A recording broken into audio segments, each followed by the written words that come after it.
जय श्री राम। दोस्तों, जैसा कि आप सब जानते हैं, 20 नवंबर के दिन बृहस्पति महाराज मकर राशि में गोचर करने जा रहे हैं, जहां पर वो नीच के हो जाएंगे। इसका विभिन्न राशियों पर, विभिन्न लग्नों पर क्या असर है, पहले हम उसको कवर कर रहे हैं, फिर राशियों पर जाएंगे। तो अभी तक हमने वृश्चिक लगन तक के बारे में जाना कि उनके ऊपर क्या क्या असर आ सकता है। आज बात करेंगे आखिरी 4 लग्नों की, धनु, मकर, कुंभ और मीन की, कि उनके ऊपर इस गोचर का क्या असर रहेगा। तो और विलंब नहीं करते हैं, आइए आरंभ करते हैं आज की यात्रा को। जब भी धनु लग्न की बात होगी और गुरु के गोचर की बात होगी, तो पहले ये देखा जाएगा कि गुरु धनु लग्न वालों के लिए किन भावों का स्वामी है। क्योंकि जब भी लग्न से गोचर देखा जाए तो भावाधिपत्य को देखना आवश्यक हो जाता है। धनु लग्न के लिए लग्नेश बन जाते हैं बृहस्पति महाराज, यानी कि उनका स्वास्थ्य, उनके सोच, उनके मान सम्मान, इन सभी चीज़ों को दर्शाता है गुरु इस कुंडली में। इसके साथ साथ वो कुंडली में चौथे भाव का स्वामी भी बनता है, जिसे अगेन अच्छा भाव माना गया है। वहाँ से हम अपनी माता के बारे में जानते हैं, वाहन का सुख, मकान का सुख और मानसिक शांति के लिए इस भाव का विचार किया जाता है। ऐसी स्थिति में गुरु कहाँ चलेगा वो बहुत ज़्यादा इम्पॉर्टेंट हो जाता है धनु लग्न वालों के लिए। फिलहाल ये महाराज आए हैं दूसरे भाव में, दूसरे भाव के स्वामी के साथ। यद्यपि नीच के हैं पर उनका नीच भंग हो रहा है। अब कुल मिला के इस बात को नॉर्मल लैंग्वेज में बात करते हैं कि क्या असर आपके ऊपर होगा। दोस्तों, जब कभी भी लग्नाधिपति दूसरे भाव में गोचर करता है तो आपकी रुचि बढ़ जाती है आर्थिक उन्नति करने के लिए। आप चाहते हैं कि पैसा ज़्यादा कमाया जाए, आप चाहते हैं कि कैसे आगे बढ़ा जाए, कैसे और ग्रो किया जाए। इस बार भी यही होने वाला है। लग्नेश दूसरे भाव में आया है। आपका दिमाग अर्थ पर, आपके कर्म पर और आगे बढ़ने को लेकर जो प्लान बनाने हैं उसको लेकर अच्छा दिखता है। यहाँ पर क्योंकि शनि महाराज भी आपके साथ हैं, यानी धनाधिपति भी आपके साथ है, तो न केवल सोच बल्कि पैसा आता भी दिखता है, जो कि एक अच्छी बात है। इस कुंडली में जो एक चिंताजनक बात है वो ये है कि चौथा भाव जिससे मानसिक शांति और घर की शांति देखी जाती है, उसके स्वामी और उस भाव दोनों पर शनि की दृष्टि है। ऐसी स्थिति में मानसिक तनाव रहने की संभावना है, घरेलू क्लेश रहने की संभावना है। उस पर हमें ध्यान देने की ज़रूरत है कि घर पर हम प्रॉपर फोकस कर पाएँ और चीज़ों को अच्छा रख पाएँ। अगर आप प्रॉपर्टी निकालने की सोच रहे थे और काफ़ी दिनों से कोई प्रॉपर्टी स्टक हो गई थी, तो इस टाइम पीरियड पे वो बिकने के योग बनते हैं। इसके साथ-साथ ये दोनों ग्रह अष्टम भाव को देखते हैं, जिस भाव को आध्यात्म का भाव कहा गया है।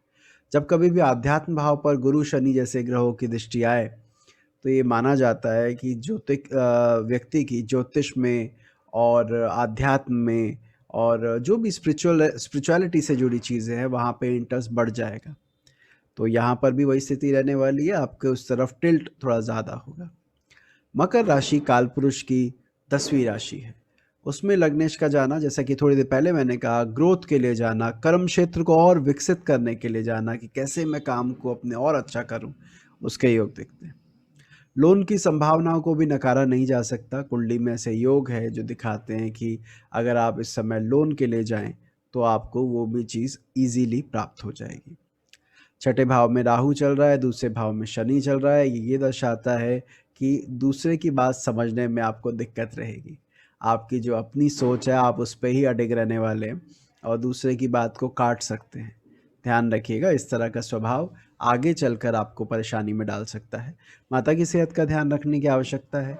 वाहन कोई पुराना खरीदने के योग है, सेकेंड हैंड वाहन लेने के योग है। तो अगर उस तरफ ध्यान हो तो आप इस बारे में सोच सकते हैं। एक बात और भी है, तीसरे भाव का स्वामी, जिसे पराक्रम का भाव, छोटे भाई बहनों का भाव कहा जाता है, उसका स्वामी सेकंड हाउस में आया है, लग्नेश के साथ है, जो ये दिखाता है कि आपको आपके सिबलिंग्स की मदद करनी पड़ सकती है। तैयार रहिएगा, अच्छा रहेगा। आगे बात करते हैं मकर लगन की। मकर लगन, मकर लगन में जब बृहस्पति का विचार किया जाए तो पहले ये देखा जाता है कि शुभ है या अशुभ। अगेन यहाँ पर ये दो अशुभ भावों का स्वामी बनता है, द्वादश आधिपति भी बनता है, तीसरे भाव का स्वामी बनता है। ऐसी स्थिति में इसको विशेष लाभकारी नहीं माना गया। पर ये आए कहाँ हैं? ये लग्न में ही आए हैं, शनि के साथ बैठे हैं। विदेश से संबंध बनने के योग है। फॉरेन अगर आपका कोई वीज़ा के लिए आप ट्राई कर रहे थे, पीआर के लिए आप ट्राई कर रहे थे, तो ये टाइम आपको बेहतर परिणाम दे सकता है। लग्न और लग्नेश पर गुरु का प्रभाव आना ये दिखाता है कि धार्मिक रुचि बढ़ेगी और रिलीजियस टेंडेंसी ज़्यादा देखने को मिलेगी। कोई ज़िम्मेदारी सर पड़ सकती है। कोई ऐसा हम कह सकते हैं काम जो आपके पिता के द्वारा पूरा करना था या परिवार में कहीं ज़रूरत होगी आपकी, जिस तरफ आपको देखना पड़ेगा। धन खर्च होता भी वहाँ नज़र आ रहा है। वैसे इस समय आप नहीं बच सकते हैं, तो बचने की कोशिश भी मत कीजिएगा। कोशिश ये कर सकते हैं कि पहले से ही आप प्लानिंग ऐसे करें कि हाथ में कम कैश रखें। अगर आप ज़्यादा कैश रखते हैं तो कहीं न कहीं वो लग सकता है, इसकी संभावना बहुत प्रबल बनी हुई है और जहाँ लग भी रहा है वो थोड़ा बहुत नहीं लग रहा है, अच्छा खासा लग रहा है। इस बात का ध्यान दीजिएगा। पराक्रम भाव का स्वामी लगन में आया है, लेकिन क्योंकि वो एक शुभ ग्रह है तो ये दर्शाता है कि लेखन के प्रति रुचि बढ़ेगी। स्पोर्ट्स में, सॉन्ग्स में, लिटरेचर में अगर इस तरफ कहीं इंटरेस्ट है, कभी ऐसी हॉबी डेवलप हुई है, तो ये अच्छा समय है उसको और सीखने के लिए या उसको और एंजॉय करने के लिए। तो ये तो पॉजिटिविटी दिखती है। गुरु शनि जिस तरह से कुंडली में बैठे हैं, सप्तम भाव को देखते हैं। इसे द्विग्रह गोचर भी कहा जाता है। जब कभी भी गुरु शनि किसी भी भाव को देखे तो यहाँ पर हम कहेंगे कि मैरिज अगर नहीं हुई है तो मैरिज होने के योग है। अगर आप मैरिजेबल एज में हैं तो प्रपोजल ढूंढ सकते हैं, इस समय फ़ायदा रहेगा। न केवल इतना, संतान कारक भी पंचम भाव को देख रहा है, तो जो संतान प्राप्ति के लिए जाना चाहते हैं तो उनके लिए भी ये विशेष लाभकारक समय है। दूसरे भाव का स्वामी तीसरे भाव के स्वामी के साथ लगन में बैठा है। इसका क्या अर्थ है? इसका ये अर्थ है कि आप अपना पैसे का कहीं रिस्क लेंगे। आप कहीं उसको बढ़ाने के लिए कहीं इन्वेस्टमेंट ऐसी जगह कर सकते हैं जहाँ पे आप उसको बढ़ाना चाहें। मैं यहाँ पर ये नहीं कहूँगा कि बढ़ेगा कि नहीं बढ़ेगा, क्योंकि वो आपकी कुंडली पर निर्भर करता है। लेकिन इस तरह का आपके मन में विचार आएगा कि कहीं अच्छी जगह इन्वेस्ट करके उसको मुनाफ़ा कमाया जाए, वो नज़र आता है। शनि की दृष्टि आपके कर्म भाव पर आ रही है, शनि की दृष्टि तीसरे भाव पर भी आ रही है। भाई बहनों को थोड़ा कष्ट रह सकता है। जो आपसे जस्ट छोटे हैं उनका ध्यान रखिएगा। उनकी लाइफ में थोड़ी उथल पुथल आ सकती है अगर उनकी खुद की कुंडली कमज़ोर है तो। अन्यथा ये अच्छा समय है। कोई परेशानी ऐसी दिखती नहीं है। दीर्घ गंभीर स्वभाव बनने वाला है, आपको सम्मान मिलने वाला है, खर्चा बढ़ने वाला है, तो बी रेडी फॉर इट। अब बात करते हैं कुंभ लगन की। कुंभ लगन, कुंभ लगन में दोनों धन भाव का स्वामी यानी कि सेकंड लॉर्ड और 11th लॉर्ड बृहस्पति महाराज ही बनते हैं। ऐसी स्थिति में 12वें भाव में उसका जाना, लग्नेश के साथ जाना, ये दिखाता है कि कहीं ना कहीं फ्लो ऑफ मनी आपका वापसी ट्रैक पकड़ेगा। मतलब पैसा आएगा ज़रूर लेकिन हाथ में नहीं रुकेगा, जैसे आएगा कहीं ना कहीं लग जाएगा, तो उसके लिए तैयार रहिएगा। लग्नाधिपति धनभाव और धनेश दोनों के साथ संबंध बना के बैठे, इस कारण ये कहना होगा कि आपके खुद के जो, जैसे मैंने थोड़ी देर पहले धनु लगन के लिए भी कहा था कि आपकी अपने धन को और बढ़ाने में रुचि लगेगी, सेम केस यहाँ पर भी बनता है, पर यहाँ पर थोड़ा मामला उल्टा है। यहाँ पर बढ़ाने में नहीं, जो खर्च हो रहा है उसे बचाने में लगेगी, तो उसका ध्यान रखिएगा। वो चीज़ यहाँ नज़र आती है।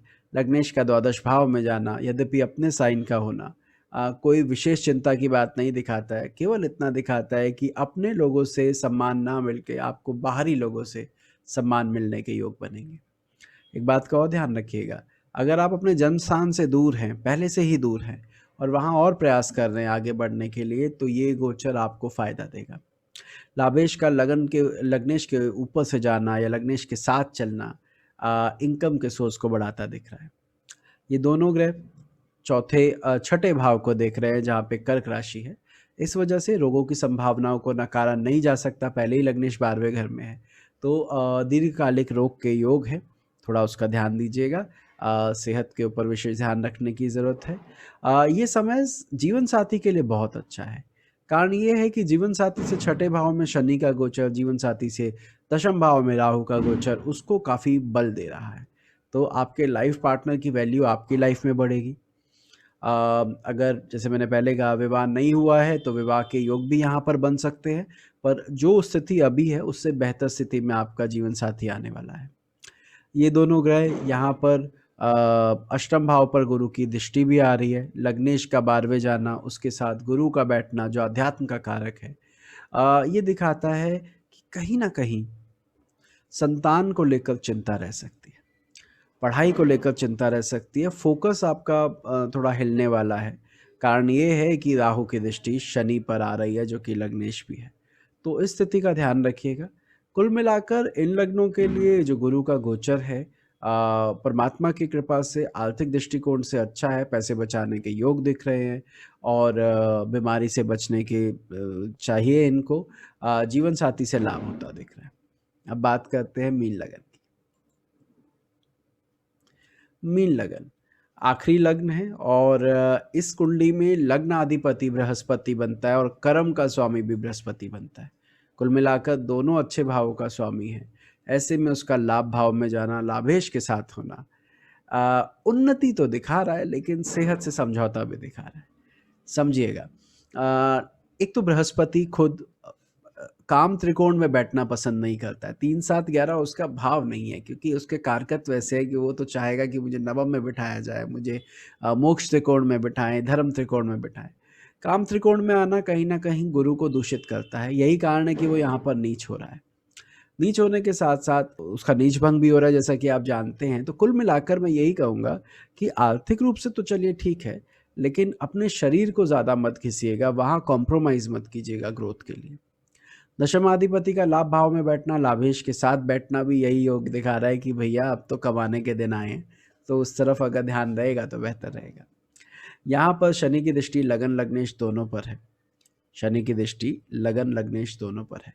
किसी प्रकार का बंधन, किसी प्रकार की चिंता जो फिजूल है, जिसका कोई ज़्यादा क्या कहें वैल्यू नहीं है, वो आपको तंग करेगी। नींद पूरी लीजिएगा, वरना इस समय बड़ी दिक्कत आपको आ सकती है। राहु आपके तीसरे भाव में है, जो आपके पराक्रम की और आपके विजडम को बढ़ा रहा है, जो ये दिखाता है कि कहीं ना कहीं मैनिपुलेशन या काम कैसे निकलवाना है, उस तरफ आपका दिमाग रहेगा और वहाँ से फायदा भी रहेगा। द्वादशाधिपति लाभ भाव में जब बैठता है तो हम ये कहते हैं, और वो भी लग्नेश के साथ बैठे, तो ये एक अच्छा योग है। ये दिखाता है कि जो पुराना आपने पैसा जोड़ा हुआ है, जो अकुमुलेट किया है म्यूचुअल फंड की फॉर्म में, एफडी की फॉर्म में या किसी और फॉर्म में, वो आप वापस उसको लिक्विडिटी में कन्वर्ट करेंगे, उसको वापस बेच कर उसका जो पैसा है उसको महसूस करेंगे। इसके योग दिखते हैं। इस समय छठे भाव यानी कि कंपटीशन के लिए बहुत अच्छा योग बन रहा है। अगर आप किसी कम प्रतियोगिता में बैठने वाले हैं या कोई इंटरव्यू देना चाहते हैं, तो वहाँ पर आपको लाभ मिलता दिख रहा है। बल्कि मैं ये भी कहूँगा कि अगर नई जॉब के लिए आप इस समय ट्राई करें, ऑफिस में अप्रेजल के लिए बॉस से बात करें, तो बहुत अच्छा टाइम है, आपको अच्छा अप्रेजल मिल सकता है। नो कोविड की वजह से सिचुएशन काफ़ी ख़राब है, पर आपकी कुंडली ये कहती है कि आपको कोशिश करनी चाहिए, इस समय भी आप अच्छा अर्न कर पाएंगे। तो मीन लगन के लिए कुल मिलाकर स्थिति ये रहने वाली है। तो दोस्तों, अभी तक हमने बात करी 12 लग्नों की और किस तरह का उसके ऊपर असर हो सकता है वो जाना। अब बात करेंगे चंद्र राशि की कि 12 राशियों पर इसका क्या असर होने वाला है। जल्दी उस वीडियो के साथ मिलेंगे। यदि ये वीडियो आपको अच्छा लगा हो तो लाइक करना ना भूलें। आपके लाइक हमें प्रोत्साहित करते हैं कि हम और अच्छा काम करें। ज्योतिष संबंधित अधिक जानकारी के लिए आप इस चैनल को सब्सक्राइब कर सकते हैं। मिलते हैं अगली बार चंद्र कुंडली के साथ। जय श्री राम।